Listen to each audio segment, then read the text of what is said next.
Okay, we are live and ready to paint. Hi everyone, I'm Angela Fehr and welcome to today's live video lesson. Today we're going to be focusing on painting clouds. As you can see, I've got a finished painting here to show you. I love painting skies, and clouds of course are a big part of painting skies, so we're going to be talking about that today. If you're looking for technical instruction on handling techniques so that you can paint skies more confidently, I really encourage you to check out my Sky Clinic, and I'll have a link to that course in the description below this video. Today we're going to be talking about just one aspect, and of course skies are a huge topic and there's a lot to really a lot we could say. So we're going to try to keep it focused on one area and talk about painting those big statement clouds. And before we get started, I just want to show you a few of my favorite skies that I've painted, and we can just talk about them a little bit before we actually start painting. This scene is it's an alfalfa meadow actually, and it's well, I think what I really love about this painting is we have the beauty of the meadow, we have the sky, and we don't know what's on the other side of that fence. So there's a little bit of a mystery there, an unknown. And with this sky, it's really very simple. My favorite skies really should only take a minute or two to paint. And so we'll be talking about that. I'm going to show you another one here. And I never have any place to put all of this stuff. You should see how crowded my workspace is. This is another big statement sky. This is a mountaintop meadow where we go to pick huckleberries every year.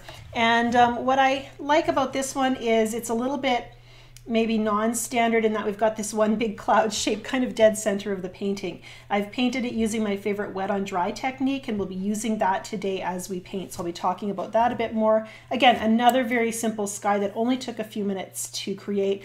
The neat thing that I really like about painting a scene like this as well is that when I'm painting my loose and splashy skies, I don't worry too much about random little paint drips, dripping water, making little watermarks, because it all adds to the beautiful freshness of the watercolor. Moving over again, I'm going to show you a couple that I haven't framed yet. This is just a little sketch playing with color actually, and this was so much fun to create. I was using, I believe, I'm trying to think if it was wisteria or lavender. I think this was the wisteria from Daniel Smith. They're both kind of similar colors. One's a pinky purple and the other one's a blue purple, blue violet. So both of them are really beautiful, kind of have a little bit of white in them. And I just have this beautiful cloud shape in the background, and then everything kind of is following that line of the cloud. So there's a unity there in that little sketch, which makes me very happy.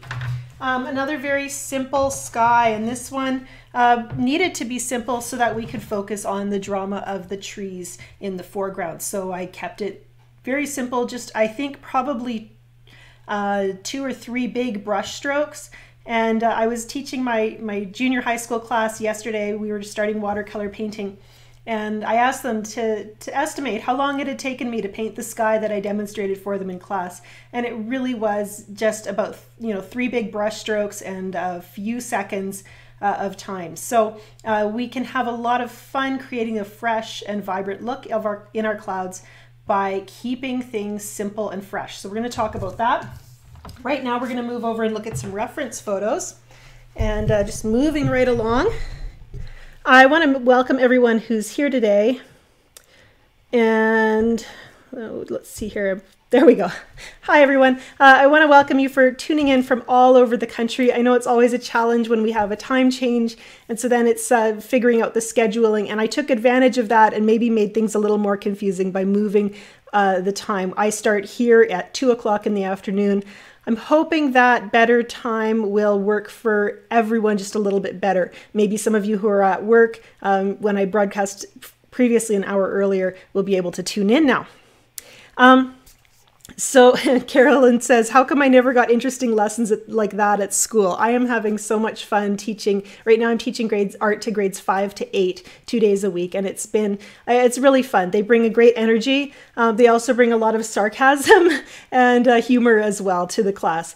And sometimes they're all like a bunch of parrots, just echoing everything I say, only in order to make fun of it. But it's all fun.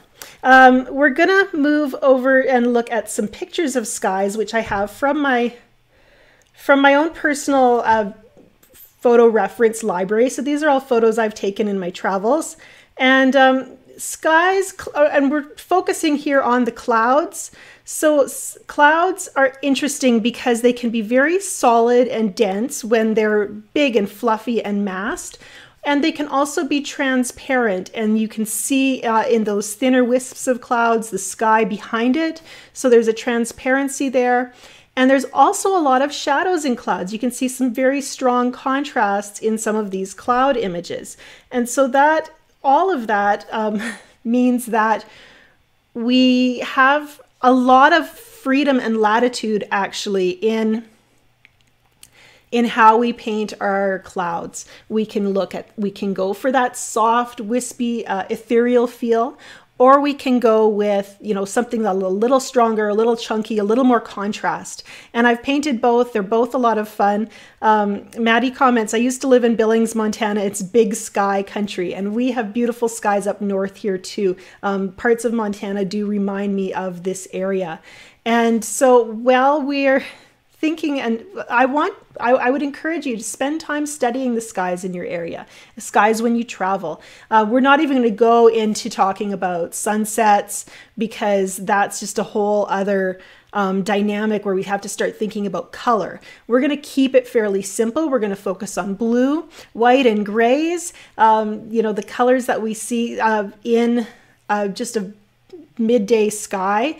And the gray or the shadow colors aren't necessarily a pure gray. Sometimes they have a bit of violet in them. Sometimes they're reflecting warmer light depending on the time of day. We might see a more golden hue. And I love seeing some of these. This one here where it's very dark. Those shadows are just such strong contrasts. And this one too, you see very crisp lines, and the shadows are very dark and solid. And the shadows move depending on where the sun is coming from. So when we're looking at clouds, if it's early in the morning, the sun's lower than the clouds most of the time, so the light's going to be reflected off the bottom of the clouds. They might be more shadowed on top. If it's midday, the sun is going to be higher, and then our shadows are going to be on the bottoms of the clouds. And then the distance. And I didn't even talk about the fact that in a painting, in life, rather, when you're painting, you need to remember that the clouds that are nearest to you are going to look larger. And those clouds are going to be the ones at the top of your painting. And as you move down toward the horizon, those clouds become farther away and therefore smaller. So the distance the clouds are from you, if your horizon line, like my little alfalfa field, my horizon line was actually very close to me. It was that fence. I should pop that up so you can look at it one more time. But I don't want to get up right now. So, but in that situation, everything in the image, in the painting was very close to me. So everything's bigger. And when I'm painting a scene with a lot more distance, then I need to vary the scale of my clouds as well. So very, very, a lot of things to think about with clouds. And so if you're working on painting skies, I would encourage you just to take your time with it. Recognize that it's a really massive subject. It's kind of like painting water, where the water changes depending on these huge varying amount of factors. And so what we want to focus on is really good observation skills. If you're using a reference photo, taking the time to kind of dissect it. Where's the largest shapes? Where are the shadows and the values? Which clouds might be more transparent and thinner and wispy? Which ones are more solid and crisp? And then as artists, we can take it a little step further and use our artistic license to exaggerate areas. Maybe we want to emphasize the crispness or the wispiness or certain colors. And so, but it's all coming out of those good observation skills. I also think, and here we're going to move over to the work surface and actually do some painting. I also think that clouds tend to be a lot like painting florals. When we're painting a floral arrangement, just bear with me while I move my microphone. When we're painting a floral arrangement, just moving here, we want to remember, and try not to thump when I keep talking and moving things at the same time, which isn't maybe very practical. And I also just lost my train of thought. Excuse me while I find it and my paper. Okay, so there's a lot that depends on artistic license. Good composition is a big part of painting a big statement cloud. I think I'm going to choose this piece of paper right here. It's a nice rough 300-pound chunk, which I seem to have cut very crooked, but that's not going to affect my ability to paint on it. And we're just going to paint a big statement cloud. And when you're painting a statement cloud, you get to have the freedom of just keeping your landscape very simple. So I'm going to throw down just a little horizon line to help us know what we're looking at. So let's put our horizon right here. And just have a nice little raw sienna band. That could be a field, it could be a beach. We're not going to worry about it right now. It's just a placeholder to help us decide how we're going to build our composition.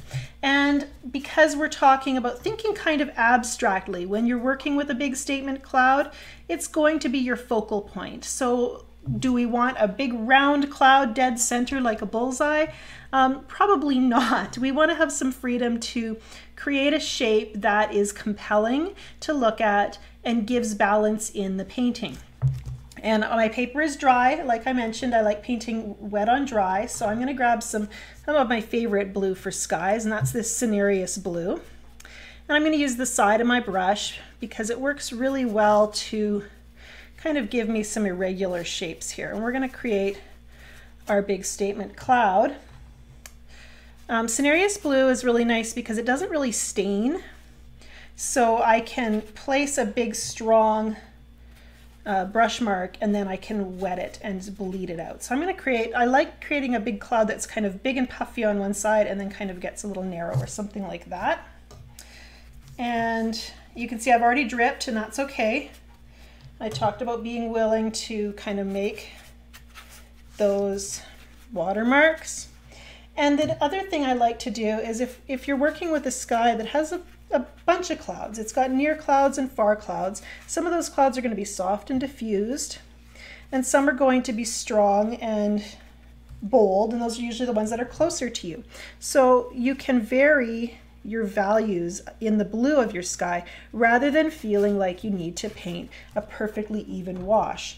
And most of the time your sky isn't going to be the same value from top to bottom anyhow, so it might start out darker at the top and get lighter towards the bottom, and it might even change in temperature. It often will change in temperature as you move down the page. It might get warmer.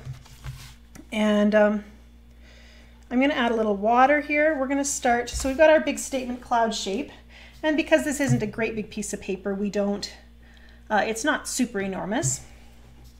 And then from there, we can start to make some adjustments. So I want to maybe have this cloud have a little bit of depth. So maybe there's big, puffy, bold cloud in the foreground, but it's also, it's not a flat cutout. So I want to have a little bit of cloud suggested in behind. So I'm just blotting a little bit with my paper towel to lift out some cloud texture. And I can make that stand out a little bit more with some darker value around it as well. And that's going to give the feeling that there's more to this cloud than meets the eye. There's stuff you can't see.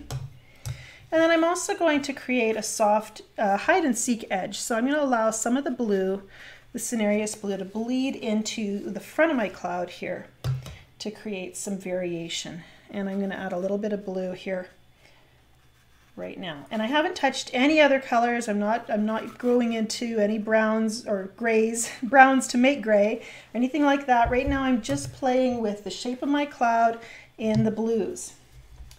And I'm gonna grab a piece of paper towel. It's on the other side of my table, so just bear with me for a sec.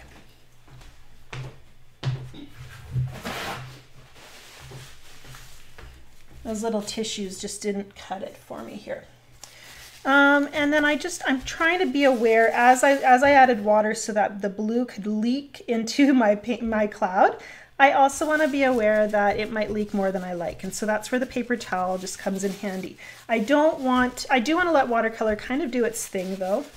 I don't want to just freak out every time I see the color moving and panic and blot it up, because that would kind of eliminate any freshness that I have. And if you find things are getting really muddy for you, there's two things you should try. One is using fewer colors. Right now, again, I'm just working with the Cinereous blue. I'm going to start adding a gray here in just a moment. And the other thing you want to do is just spend less time fussing. Like I said, these clouds should really only take a minute or two. I do have a link to the supplies I'm using in the description below the video, including my favorite blue here. This is Cinereous Blue by Sennelier. We're going to add a few grays into our cloud. I don't have to wait right now for things to dry, but I do want to point out a few things. We've got this lighter value kind of shape in here, which could be distant clouds. It's created by an imbalance of water and pigment, so it's just a little hint of maybe cloud off in the distance. And I like looking for visual pathways as I paint. I see a lot of times when I'm teaching beginning painters, their clouds, they might put cloud, cloud, cloud, like 3 blobs in a row. And I try to have interesting variety. I would rather have a big statement cloud and then some little supporting characters, kind of maybe lighter values off to the sides. Things that lead your eye through the painting. This cloud here kind of curves, and I might just add some dark shadows that move the eye right across the page, and that will help. And we're going to do that with our grays. And that's just going to help create those visual pathways that help the viewer navigate through your painting. Creating a gray to go into your cloud is pretty easy if you never clean your palette. I have here a little area of kind of a blue-gray palette mud, which I can easily use right now to create that gray that I need. I don't want to go too dark, so I might add a little bit of water to it. Really good gray that if you do clean your palette and you're not sure what to use, we could start with the raw sienna that we use down below here. And I have a feeling it's a little bit yellow. Actually, we're just going to mix it right here on the board. So it's a little bit yellow, so if I add it with the Cinereous blue, I think I'm going to get a greenish gray. I'll just demonstrate to you. So we would want to add something a little bit reddish to balance that out. I'm going to add a little bit of Rose Madder Lake, just because it's the nearest kind of red that I have in my palette. Anytime I'm mixing, trying to get a nice neutral that falls right in the middle of all the colors, I just look for the color that is out of balance. So if it's too green, that means I need to add the complement to that color, which would be a red. And I do actually want it to be kind of a blue-gray, so now that I've got it fairly neutral gray, I'm going to go back to my Cinereous blue and just add a little more blue. And because I kind of want it to be a little bit violet, I'm going to add a tiny bit of dioxazine violet to it as well. And that's just because I know my own personal preference. So that's, oh, that actually looks really good. It's given me a nice cool gray. And I probably could have added that violet right away. The Cinereous blue, the violet, and the raw sienna would probably have taken me right there rather than having to deviate into the red. But the neat thing about mixing neutrals is, you know, like I said, if it's too much of one thing, add the complement to that thing that it's too much of. So I'm going to just dot in some of those grays, and we're going to start to see our clouds get a little bit of a 3D look. I'm thinking that, again, this is kind of a midday cloud, so that means my shadows are going to be more towards the bottom. And because my cloud is damp, you can see how diffuse that shadow is. And I don't want it to be too dark, so I'm adding color and then lifting just gently. Let's go right along the bottom. But I'm thinking, I always think about broken lines. I don't want to have outlines. So making sure you can still see the work surface here. And I can add water to bleed and soften those edges. And our eyes are capable of seeing incredible amounts of subtlety, so we don't need to add very dark shadows in order for our cloud to have those dimensions that we're hoping for.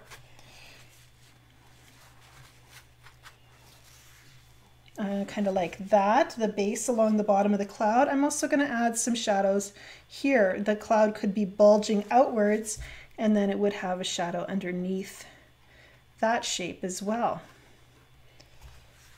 And I have seen, in all my years of studying clouds, I've seen so many varieties of clouds that really there's not a wrong way to do it. There's just the fact that artists tend to be less believable than Mother Nature. So if you're looking at nature and seeing this sky that looks totally unbelievable, you might just get a little bitter because you know if you painted that as an artist, no one would think it was a realistic looking sky. Oh, even that little mark right there just gives the cloud a little more dimension. So I'm going to wipe that up because I don't like having puddles on my work surface. And we're actually going to switch and go to another cloud here in a minute on a separate piece of paper. I actually feel like I could be a little bolder with my outer contours of my cloud.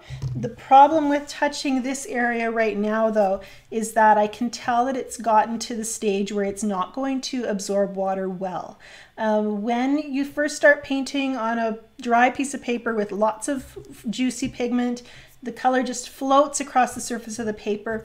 As it starts to be absorbed in, the paint loses its shininess, it becomes very absorbent. And as soon as your paper starts acting like a sponge, you're not going to get the same beautiful floating color that you get in those early stages. So you'll get a different effect as soon as you start applying paper or paint to that kind of absorbent paper.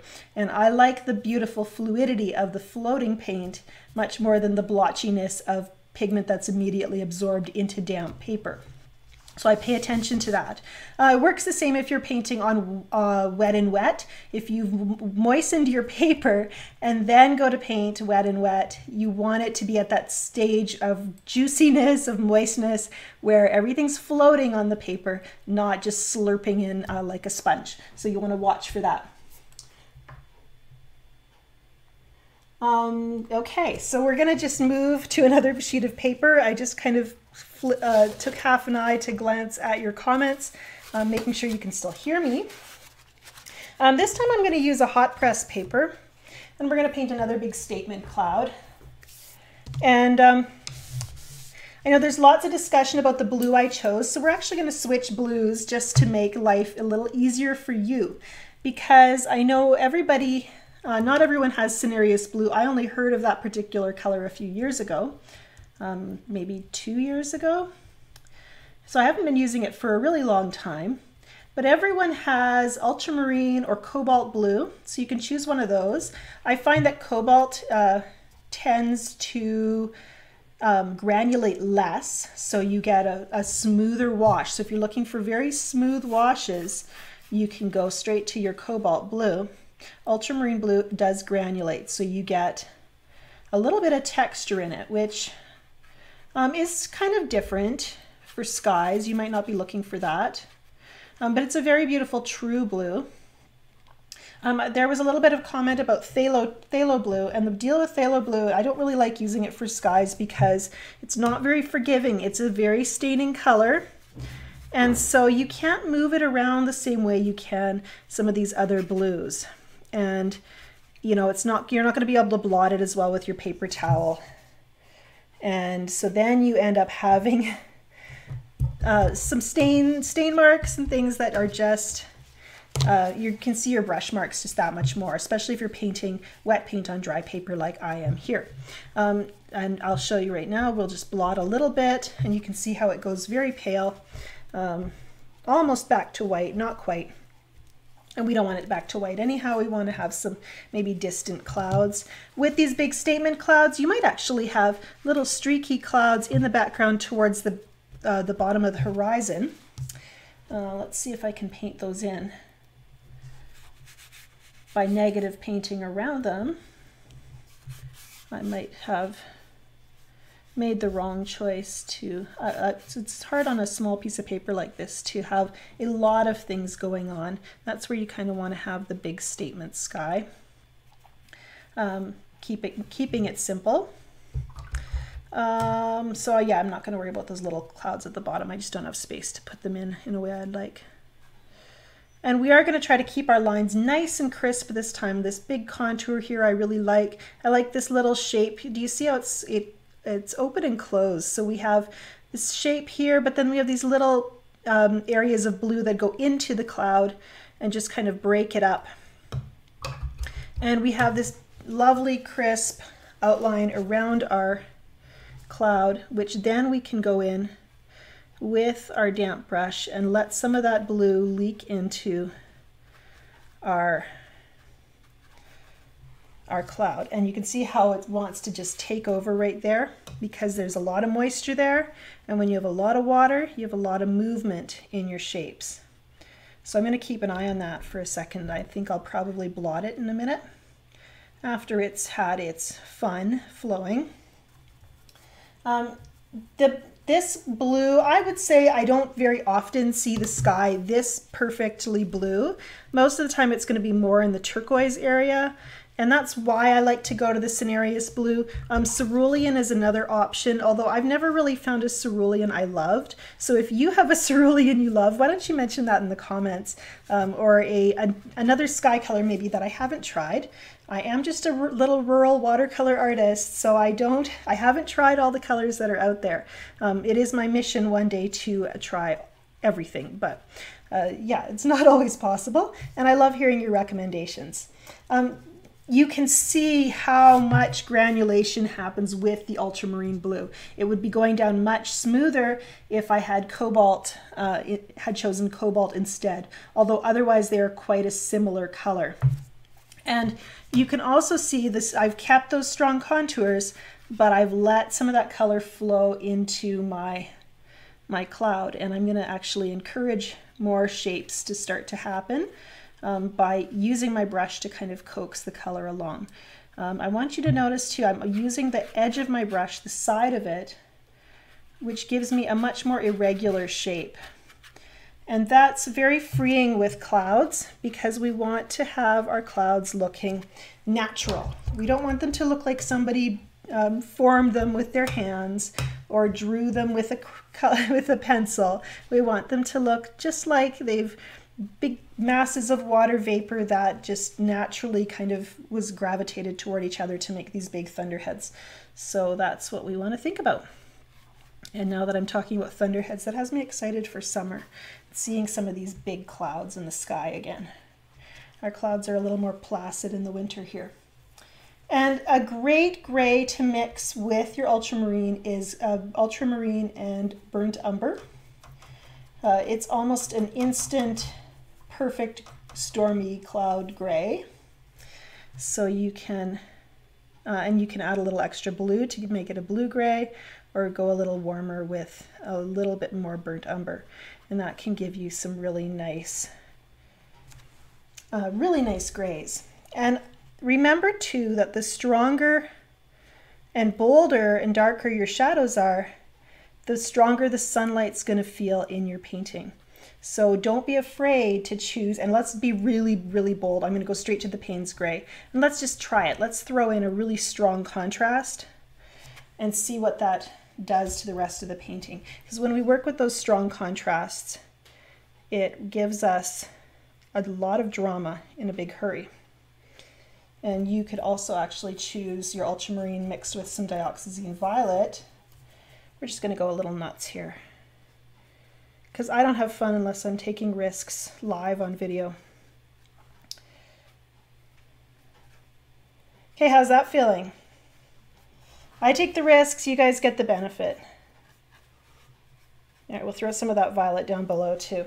Now, how do you feel about that? That cloud seems like it has a lot to say, doesn't it? And suddenly this painting got a lot more interesting. So I want you to remember that adding some of that drama in there can be a really good way to make your statement cloud happen. Your statement cloud does not have to be white and gray and blue either. We can have so much fun by changing up our colors. And I shared on my Facebook page my statement sky with a big pink sky and white clouds. That is usually hanging, you can usually just see it behind me as we do these live videos here in my studio. I'm going to take some of your questions right now. And I know a lot of them are going to be about supplies and different blues. I'm going to mention any recommendations that I see in the chat here as well. Feel free to leave more in the comments below the video, where you'll also find links to supplies that I love and some of the colors that I've chosen here. Just bear with me for a second as I switch the camera over.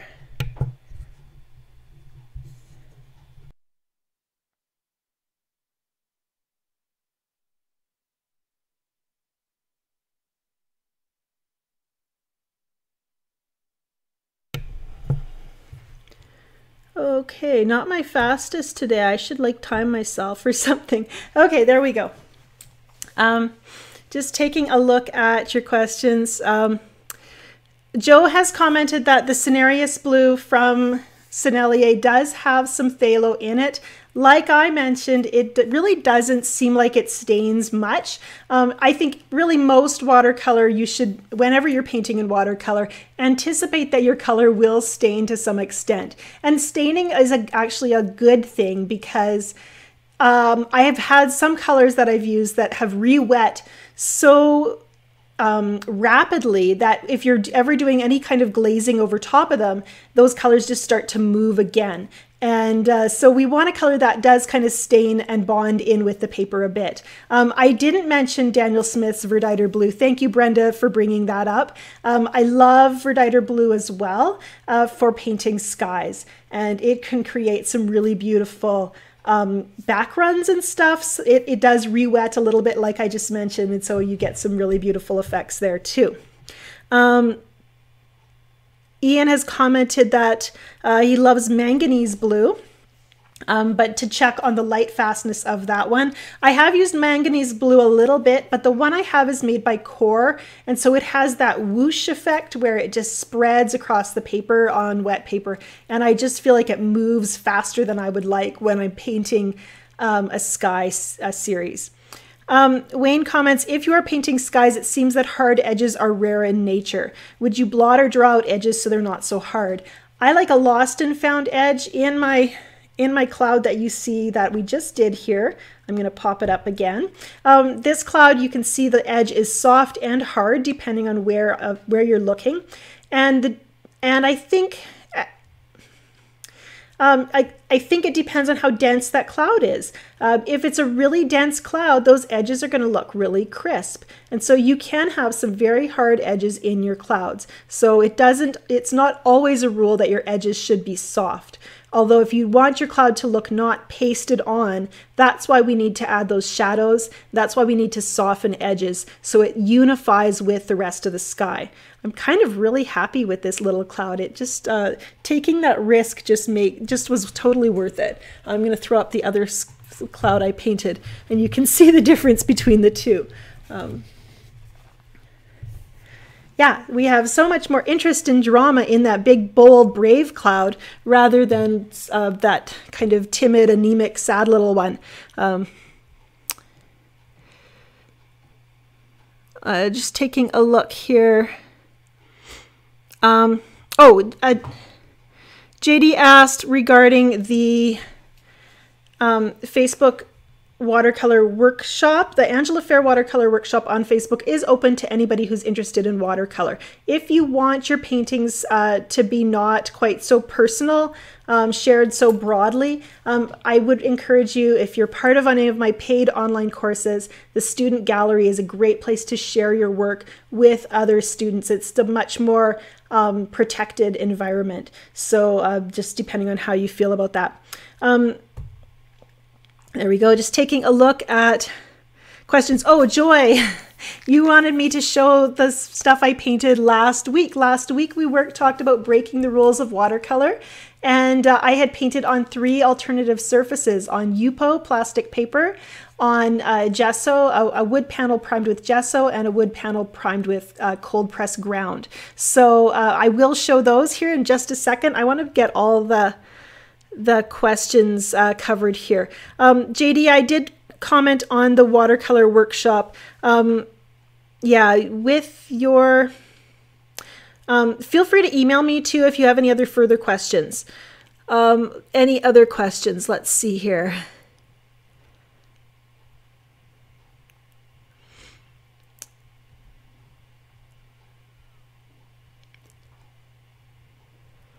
Yeah, I really think, oh, Annette says, I'm going to try to do a few 5 or 10 minute paintings a week to loosen my brain. Doing a cloud painting is a great way to do those quick little paintings that just take a few minutes. I have a friend who did, one of my local friends here, she had made herself a little sketchbook where she painted just clouds. And it was really cool seeing the variety of effects that she got when she was just focusing on that one object. Let's see here. And I think anytime we think about clouds as being abstract, we really, anything we paint is abstract because we're not making it into stuff. It all symbolizes. Anything I paint on my paper symbolizes clouds. It isn't a cloud. And so I have a little bit of freedom to improvise and to abstract and to exaggerate things. And I think that's one of the funnest things about watercolor. Is funnest a word? Most fun things about watercolor is to just push your limits and experiment and see where you can end up with it. And yeah, Wayne says, don't be afraid to paint much bolder than you think you need. And I think that's a great rule. I very rarely regret taking risks in my watercolor paintings. Sometimes I take a big risk and that means I ruin the painting. It doesn't turn out, but that risk means my next painting, I'm going to gain some valuable information that helps my next painting to be better. So especially if you feel like you're just kind of doing the same things over and over again, try for that bold, dark stroke. Go for a different material. I talked about that last week in our Breaking the Rules lesson, and I'm going to keep harping on it because it's such a good thing to remember. Like I promised, I'm going to show the dry results and just talk about them from last week's lesson. Again, I did 3 paintings.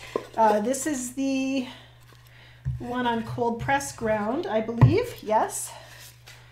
This is the same, the wood panel, but this one I primed with gesso. And actually, out of these 2, I like this one better because I like the composition better. And they've dried. I haven't done anything else with them. I'd like to kind of elaborate a bit more and play, but we'll see where it ends up. And this was the same colors on Yupo. This one, it needs a little bit of fixing. This large area, this was the wettest area. There was a puddle of color and water here.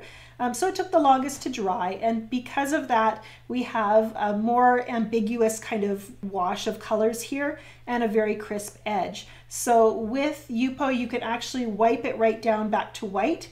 Although I don't want to do that, I'm going to actually take my brush and go very lightly to add some details that will make this a little bit camouflaged and head into the background. I love this area of green here, just absolutely beautiful. There's more beautiful greens here, beautiful little lines and shapes all throughout. And you can still see that lovely fluidity that's created by painting on plastic. Yupo is a fascinating surface to try.